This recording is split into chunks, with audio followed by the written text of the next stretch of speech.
Hello, everybody. It's Captain Marty Brill here today with a fishing report for you, painting a little picture of what's been happening, what we expect to happen, give you some ideas, and we'll have a couple other things that I promise will be of interest to you, and I'll be right back to tell you what those are in just a moment. Red Drum Tackle in Buxton is the oldest complete tackle shop at Cape Hatteras. And being the closest tackle shop to Cape Point, Red Drum Tackle has been welcoming fishermen to Hatteras Island with a wide selection of bait and tackle, skilled custom rod builds, rod and reel repair, expert knowledge and information since 1974. Red Drum Tackle knows how, when, and where to fish. To acquire this fishing brain power, visit them online at reddrumtackle.com. Red Drum Tackle, the oldest complete tackle shop at Cape Hatteras and the closest to Cape Point in Buxton.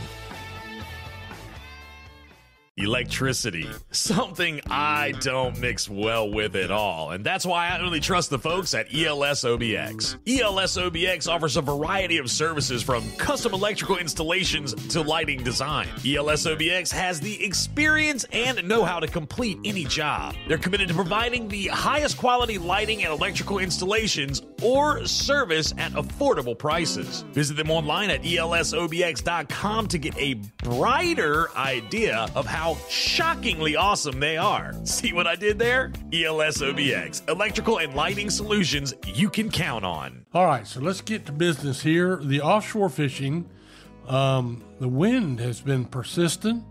Most of the effort on charters is on the weekends, so this week has been pretty slow. The table is set, though. We know for a fact that there are bluefin tuna out there, and I'll elaborate on that in a few minutes. Of late, we've seen some good catches of yellowfin tuna. That's really encouraging. And even a few blackfin tuna as well. So you have 3 of the 4 major tunas out there.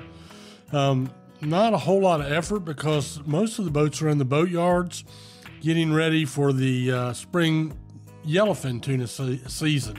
Good time to drive around Wanchese and see some of the most beautiful boats in the world. And also a good time for this reminder, if you are going to be part of that tuna fishing season, if every year you book a boat and go offshore, now's the time to do it, especially if you need a Saturday. And I would say that if for me, I would go from somewhere in the last week of March to the first week of May would be a good time. And if you need a Saturday, they're going to go quick. Although Saturday is not the best day of the week to go fishing. Midweek is better. A smaller fleet means less pressure on surface fish like tuna. They don't drive them down as much. They're more prone to bite in multiples. Not uncommon to catch 7 to 10 at one time of 50-pound tuna. You do the math. So that's what's going on offshore. And let's see, on our beach fishing, not much. Diehards are catching a few skates and a few sharks. Some people have been trying up on the Bonner Bridge pier. Water temperatures yesterday were down to 37 degrees. That is freezing. Most everywhere else is upper 40s to low 50s, but not much going on there. Some people fishing with good crab bait, trying to catch sheephead, failed miserably.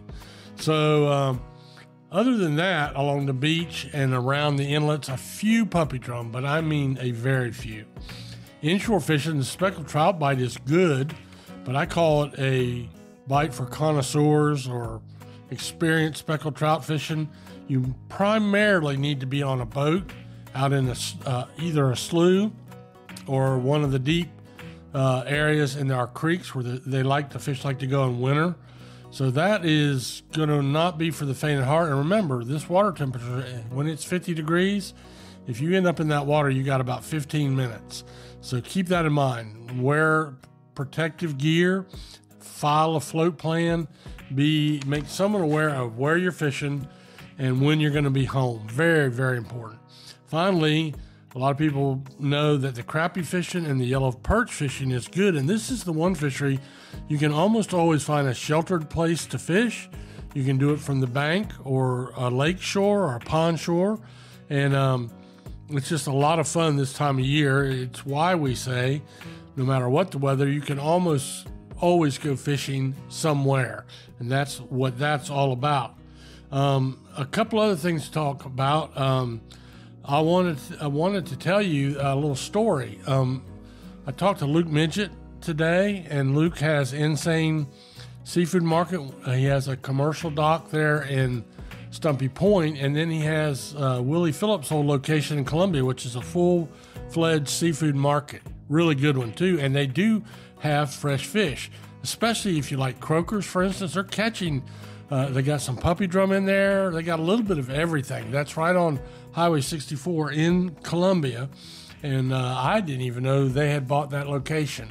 Long time, great reputation for both Willie Phillips and for Luke. It's just a great thing to know. But here's what he told me. He was out gill netting 3 or 4 days ago off out of Oregon Inlet. He was 25 miles north of Cape Point, 25 miles north of Diamond Shoals Light Tower, and the giant bluefin tuna were everywhere. Well, the season is closed for commercial fishing. They were setting a gill net, catching croakers, the same ones that ended up in his seafood market. And along the way, these big bluefins, every one they dropped out of the net or threw over the side, just pummeled those croakers out of his net. So they thought, well, you know, they got a rod out and put a croaker on a hook, and the first 4 times they did it, they caught a 400 to 600 pound bluefin tuna.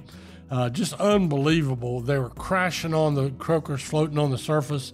Of course, you had to let them all go, and they were all in good health. And then you had to get back to work. Enough fun, had to get back to croaker fishing. But that's once in a lifetime fishing when the ocean is full of those big bluefins. They're eating bluefish, croakers, squid, anything they can find. So keep all that in mind. If you get a chance, stop by and see Luke, especially at the Columbia location of the Insane Seafood Market. You want some fresh croakers, pan fried, it doesn't get any better than that. So that's what we'll leave you with today. That's my fish report. Thanks for tuning in, and just follow us here, and we'll keep you up to date on where the best fishing opportunity is. And thank you for joining us.